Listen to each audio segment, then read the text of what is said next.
Yo, barudak kembali lagi di channel kami Kru Sinopsis. Di sini kita akan membahas sebuah penjudi yang jenius, namun sayangnya keserakahan itukah yang menjadi malapetaka bagi mereka. Sedikit ada motivasi tentang stop berjudi. Berhentilah berjudi sebelum semuanya terlambat. Tidak ada kemenangan yang benar-benar bisa mengubah hidup jika pada akhirnya yang terus kamu lakukan adalah mengejar kekalahan. Judi selalu memberi harapan palsu seolah keberuntungan berikutnya sudah di depan mata, padahal yang terjadi justru uang habis, utang bertambah, hubungan dengan keluarga rusak, dan ketenangan hidup perlahan menghilang. Kita akan membahas sebuah alur film Uncut Gems 2019. Tidak akan lama saya ngebacok di sini, langsung saja alur filmnya, let's go.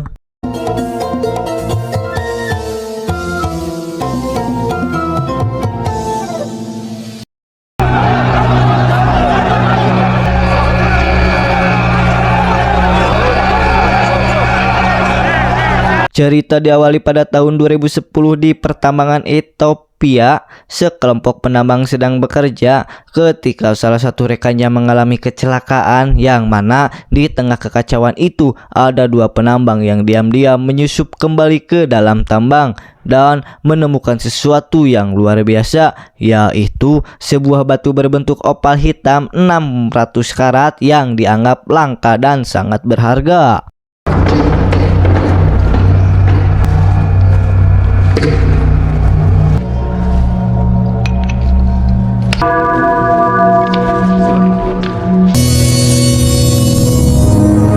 Film menuju 2 tahun kemudian, lebih tepatnya tahun 2012 di kota New York. Kisah akan berfokus pada seorang pedagang perhiasan atau berlian mewah bernama Howard. Howard ternyata punya hutang yang cukup besar kepada seorang rentenir. Itulah sebabnya ada dua orang debt collector yang saat ini datang ke tokonya dan tiba-tiba Block to have that. He's worried about springboard. I gotta tell you, I'm in a bit of a rush. What did I tell you? I said no water. And that's for you Let me and I. get you in a second. All right, we're on the same page. Karena Howard sering menghindar, ia pun mendapatkan satu pukulan keras tepat di hadapan para pelanggannya. Sempat menghubungi sang rentenir untuk meminta keringanan. Para debt collector yang sudah kehabisan sabar ini pun menyita semua yang bisa diambil, termasuk jam tangan mewah yang sedang dikenakannya. Di luar urusan hutang, kehidupan pribadi Howard juga tidak kalah ruwetnya. Meskipun sudah menikah dengan memiliki 3 orang anak, Howard masih saja punya selingkuhan bernama Julia, yang tiada lain adalah karyawan tokonya sendiri dan menyewa sebuah apartemen mewah. Bullshit. Hey, Howard. God, Show not up to this work song. anytime you damn please. Oh my God, 10:30. Howard juga sangat kecanduan dengan yang namanya judi, khususnya judi olahraga yang biasa ia lakukan lewat seorang maklar langganannya, di mana Howard tak segan-segan menggadaikan perhiasan titipan pelanggannya hanya untuk menambah jumlah taruhan. Di tokonya, Howard punya seorang sales andalan bernama Demani yang rajin mendatangkan pelanggan kelas atas, yang kebetulan saat ini ia membawa seorang bintang bernama Kevin yang merupakan pemain basket terkenal yang sedang berada di puncak karirnya. Hey, let us talk. Niggas talking. We got fucking time on the clock. No time on the clock. Come on. Come on. I like the earrings. Howard langsung menawarkan satu persatu perhiasan terbaik di tokonya, tapi Kevin lebih tertarik dengan jam tangan mewah yang sebelum sudah Demani rekomendasikan, yang ternyata jam tangan yang disita oleh kedua debt collector tadi adalah milik si Demani yang dititipkan kepada Howard untuk dijual di tokonya. Tak lama datang seorang kurir yang membawa sebuah paket kiriman dari Afrika, yang ternyata inilah batu opal hitam 600 karat dari Ethiopia yang sudah Howard beri menggunakan uang pinjaman dari si rentenir tersebut. Howard langsung menunjukkan batu itu kepada Kevin, termasuk menceritakan bagaimana sulitnya mendapatkan batu tersebut yang ketika Kevin sedang mengamatinya dengan seksama, tiba-tiba How many carats is this? What, 4,000 or 5,000 carat? I'm not fucking bullshitting you. Why's it got You can see the whole universe in opals. That's how fucking old school, Middle Earth shit. The dinosaurs fucking stared at this. Can't lay on glass. sempat memecahkan kaca etalasenya, Kevin mengaku merasakan koneksi yang tidak bisa ia jelaskan dengan batu itu. Tetapi saat Kevin berani membayar mahal untuk membelinya, Howard dengan sangat berat hati menolaknya karena batu itu akan dibawa ke tempat lelang untuk dijual dengan estimasi harga yang jauh lebih tinggi. Karena malam ini Kevin akan bertanding dan merasa percaya diri kalau batunya bisa ia bawa, Kevin pun memohon agar bisa meminjamkan batu itu untuk 1 malam saja. Sehingga Howard yang kasihan pun mengizinkan Kevin membawa batu tersebut dengan jaminan harus menyerahkan cincin kejuaraan tim basketnya yang cukup terkenal. So you're going to pick someone like. I got you. Talking about Give me the Celtic ring. I want the ring. All right, I'll keep it right here, right next to my. Begitu Kevin pergi, Howard langsung membawa cincin itu ke toko penggadaian di mana uangnya akan dipakai untuk menaikkan jumlah taruhan judinya sekaligus memindahkan taruhannya sebelum ke pertandingan Kevin malam ini. Karena sebagai tukang judi sejati, Howard punya insting kuat bahwa Kevin dan tim basketnya akan menang dalam pertandingan nanti malam. Malam itu di rumah, Howard terus memantau siaran pertandingan dengan penuh semangat sampai-sampai anak bungsunya tidak bisa tidur gara-gara keributan yang Howard timbulkan. Dan setelah sang istri menegurnya, Howard pun pindah ke kamar anak sulungnya dan nonton bareng dengan suara yang sangat keras. Garnett's killing it right now. Calm down. Hit that KJ. Dunk again. Dunk again. Dan ya, akhirnya Kevin dan tim basketnya pun menang dalam pertandingan tersebut. Itu artinya Howard berhasil mendapatkan uang judi sebesar $600.000 atau sekitar 16 miliar lebih, sebuah angka yang lebih dari cukup untuk melunasi hutangnya kepada si rentenir. Your plans. I just. This is what you're out. My God. Keesokan harinya, Howard terlihat mendatangi tempat pelelangan karena petugas meminta batu opalnya untuk diserahkan hari ini. Maka dari itu, Howard pun langsung menghubungi Demani untuk datang ke lokasi dan alih-alih membawa batunya, Demani mengaku tidak bawa batu tersebut karena masih dipegang oleh Kevin yang kebetulan sedang ada jadwal latihan, sehingga mereka berdua segera meluncur ke sana untuk mendatangi secara langsung. Sesampainya di sana, Demani terlihat masuk sendirian meninggalkan Howard di belakangnya. Entah karena kesal atau ada maksud lain, Howard tetap tidak diizinkan masuk oleh petugas keamanannya. Oh, hey, sorry, brother. No, I'm with him. Damani. With him, I came with him. You saw me walk through the. Malam harinya saat Howard sedang menghadiri pertunjukan teater putrinya di sekolah, muncul 2 debt collector yang lagi-lagi datang untuk menagih utangnya. Bukannya langsung mengambil uang hasil kemenangan atau setidaknya keluarinlah bahasa sebagai niat baik untuk melunasi hutang, Howard justru kabur menghindari mereka berdua sampai akhirnya.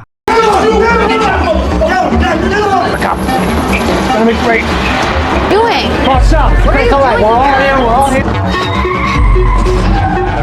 Inilah Arno, sang rentenir yang meminjamkan uang kepada Howard. Arno menjelaskan bahwa ia sudah tahu tentang Howard yang suka main judi dan menganggap jika uang yang ia pinjamkan selalu dipakai untuk hal yang tidak benar. Maka dari itu, Arno pun sudah mendatangi si maklar untuk menarik semua uang taruhan yang kemarin Howard pasangkan.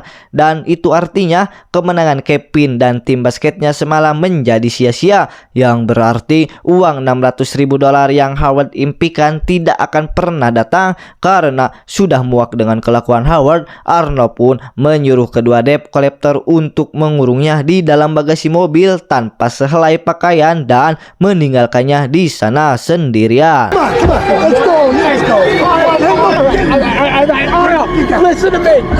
Take the fucking call. Don't worry. No. Tak lama muncullah sang istri yang datang untuk mengeluarkannya sehingga Howard akhirnya jujur tentang hutang yang selama ini ia miliki. Sejak kejadian itu, hubungan Howard dan sang istri pun menjadi renggang. Apalagi ada selentingan kabar terkait perselingkuhan Howard dengan karyawannya sendiri. Mereka memutuskan untuk bercerai dalam waktu yang dekat. Tapi untuk sementara waktu, keduanya akan berpura-pura baik saja demi anak-anak yang tidak tahu apa-apa. You never know anymore, so I'll be exhausted.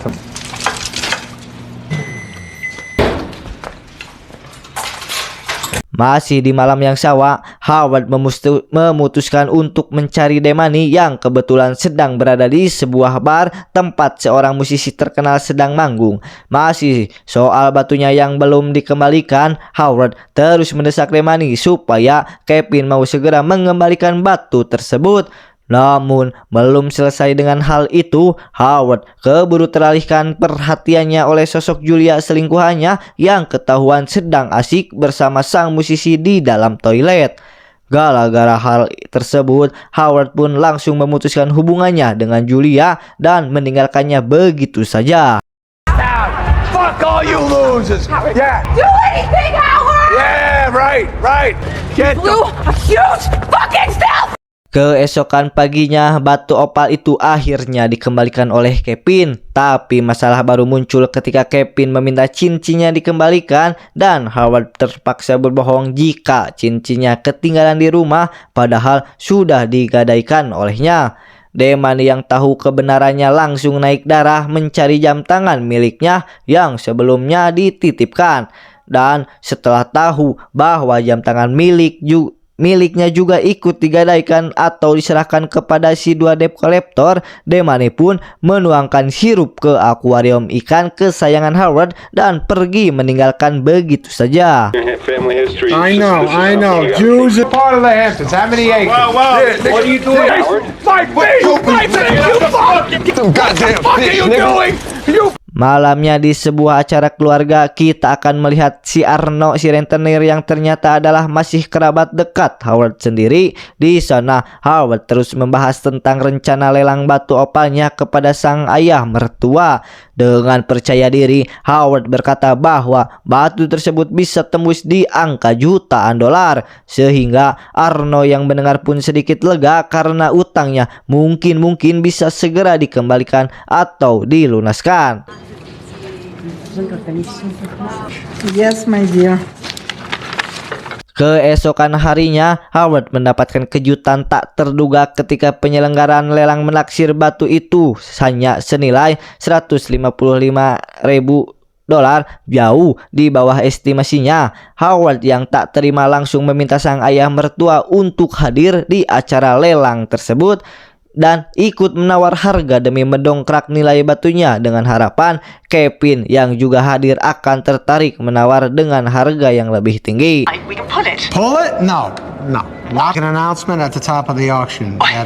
Lelang pun akhirnya dimulai. Kevin yang hadir tampak bersemangat untuk menawar. Harga terus naik melewati 50.000, 100.000 sampai akhirnya mentok di angka 180 yang merupakan penawaran terakhir dari sang ayah mertua.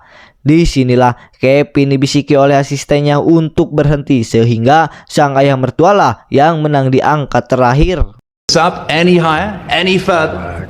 Good bid at 190,000. I'm looking any higher, any further. Alih-alih laku $1 juta, batu itu justru dimenangkan oleh ayah mertua Howard sendiri yang terpaksa harus bayar 180.000 untuk sebuah rencana yang gagal. Niat hati ingin melunasi hutang, justru sekarang hutangnya malah bertambah kepada sang ayah mertua. Mengetahui hal itu, Arno dan dua debt collector pun kembali memberinya pelajaran dengan menghajarnya dan mempermalukan Howard di tempat umum. come on, get out of here. Let's go. I spoke to Damani. Remember Damani? The war. Dalam kondisi bonyok dan basah kuyup, Howard pun kembali ke toko dengan Julia yang kembali datang dan mencoba menenangkannya. Di tengah keputusan itulah kabar baik datang dari Kevin yang mengaku sudah tahu jika batu opal itu dibeli oleh ayah mertua Howard sendiri. Kevin, yes, I told you. Sehingga jika Howard berminat, Kevin mau membayar 175.000 tunai untuk membeli batu tersebut. Tanpa buang waktu, Howard pun langsung bangkit dan buru-buru pergi ke penggadaian untuk menebus cincin milik Kevin dengan cara menukarnya menggunakan cincin miliknya sendiri, ditambah selisih uang beberapa hari kemudian. 15% vig on this one. And if you're not here for third, You're not gonna have to worry about that. Make it a 16%. okay? I'm very good. Everything's going good. Howard kembali ke toko untuk melakukan transaksi dengan Kevin dan berhasil mendapatkan uang tunai sebesar 175.000 tersebut. Dan bukannya langsung dipakai untuk melunasi hutangnya kepada Arno dan 2 debt collector yang kebetulan ada di sana, Howard justru menjadikan uang itu sebagai modal taruhan basket lagi, di mana ia bekerja sama dengan Julia untuk mengantarkan uang itu ke kasino demi memasang taruhannya. Sebelum Arno dan 2 anak buahnya menyadari hal tersebut, saat ditanya di mana duitnya, Howard awalnya berbohong dan memasang muka polos. Tetapi ketika 2 debt collector itu mengancam akan menjatuhkannya dari atas gedung, Howard pun akhirnya jujur bahwa uang tersebut sedang diantar Julia menuju ke kasino untuk dipasang taruhan judi basket. Dengan cepat Arno dan 2 debt collector pun meminta Howard untuk membukakan pintu demi bisa mengejar Julia dan mengambil uang tersebut. Tetapi tebak apa yang Howard lakukan? Ya, Howard malah mengurung mereka bertiga di dalam ruang perangkap antara pintu masuk dan pintu keluar toko. You realize all he's got to do is get the game. You know how many rebounds this guy's gonna get, Arno? Dick!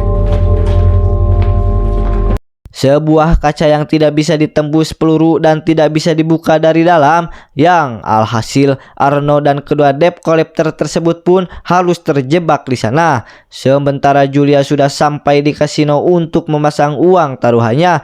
Dari balik kaca, Howard memantau dengan jantung berdebu kencang. Bahkan Arno dan 2 anak buah pun ikutan tidak bisa lepas dari layar televisi. Jika Kevin dan tim berhasil menang, maka Howard akan mendapatkan uang sebesar 1,2 juta dolar atau senilai 21 miliar lebih cukup untuk melunasi hutang dan seluruh bunganya. Selama 2 jam, Arno dan 2 anak buah pun harus menunggu pertandingan selesai sampai-sampai keringetan bercucuran karena harus dehidrasi dan kekurangan pasukan udara. Oh, goddamn parlay right there. That was huge. That's it. Di mana Kevin dan tim basketnya akhirnya berhasil unggul dari tim lawannya, sehingga pada akhirnya Howard berhasil memenangkan uang 1,2 juta dolar seperti yang diimpikannya. Tetapi saat pintunya dibuka, tiba-tiba ya Howard pun tewas tepat di saat yang paling ia impikan sepanjang hidupnya.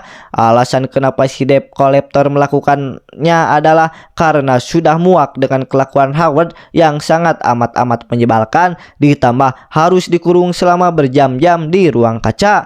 Tak hanya itu saja, si debt collector pun menghabisi Arno majikannya sendiri gara-gara sempat membela si Howard ini dan mau mencoba kabur, dan akhirnya mereka pun merampok seluruh isi toko sebagai ganti rugi atas waktu dan tenaga yang terkuras selama ini.